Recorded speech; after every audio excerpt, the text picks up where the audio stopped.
Hi mga ka-Bible, Monday today at meron akong Bible verse na gustong i-share sa inyo ngayong araw from the book of Marcus chapter 3 verse 7 hanggang 11. So ito po yung mabasa natin. Ang napakaraming tao sa tabi ng lawa. Umalis si Jesus at ang kanyang mga alagad at sila'y nagpunta sa tabi ng lawa. Sinundan siya roon ng napakaraming taong buwat sa Galilea, sa Judea, sa Jerusalem, sa Idumea, sa ibayo ng Jordan at sa palibot ng Tiro at Sidon. Sumunod sila kay Jesus dahil nabalitaan nilang ang lahat ng ginagawa niya.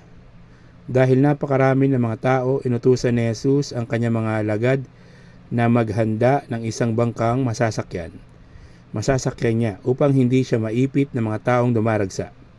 Sapagkat marami na siyang pinagaling, dinumog siya ng lahat ng may sakit upang mahawakan man lamang siya.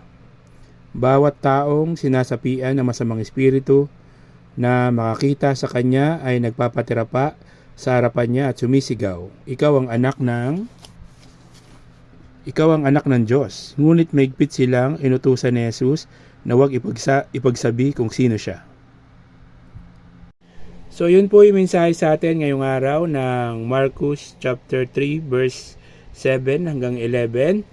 So, kahit po yung mga sinasapian ng masamang espiritu, ng Satanas, ng Diablo, ay kilala kung sino ang Panginoong Hesukristo, no?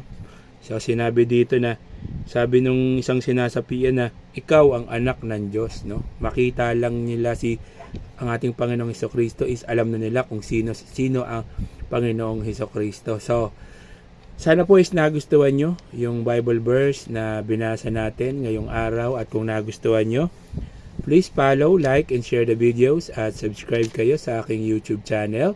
So magsisi at talikuran ang ating mga kasalanan dahil ang second coming ng Panginoong Hesukristo ay malapit na pong dumating. Magpabautismo sa tubig para sa kapatawaran ng kasalanan dahil ang mga hindi mababautismuhan sa tubig sa pangalan ng Panginoong Hesukristo ay hindi maliligtas. Sinabi po sa Bible, you cannot enter to the kingdom of God unless you become born again. So keep safe. God bless. Always remember, Jesus loves you. Bye-bye. Hi mga ka-Bible, Monday today at meron akong Bible verse na gustong i-share sa inyo ngayong araw.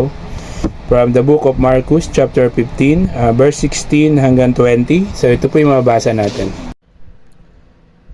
Hinamak ng mga kawal si Jesus. Dinala ng mga kawal si Jesus sa bakuran ng palasyo ng gobernador at kanilang tinipon doon ang buong batalyon. Sinuotan nila si Jesus ng balabal na kulay ube. Kumuha sila ng sangang matinik, ginawa iyong korona at pinutong sa kanya. Pagkatapos sila'y pakutyang nagpugay at bumati sa kanya. Mabuhay ang hari ng mga Hudyo. Siya'y pinaghahampas sa ulo, pinagduduraan at pakutyang niluhod-luhuran. Matapos kutyain, siya'y hinubaran nila ng balabal na kulay ube. Sinuotan sa sarili niyang damit at inilabas upang ipako sa krus. So, yun po yung mensahe sa atin ngayong araw ng Marcus chapter 15 verse 16 hanggang 20. So keep safe, God bless, always remember, Jesus loves you. Bye-bye.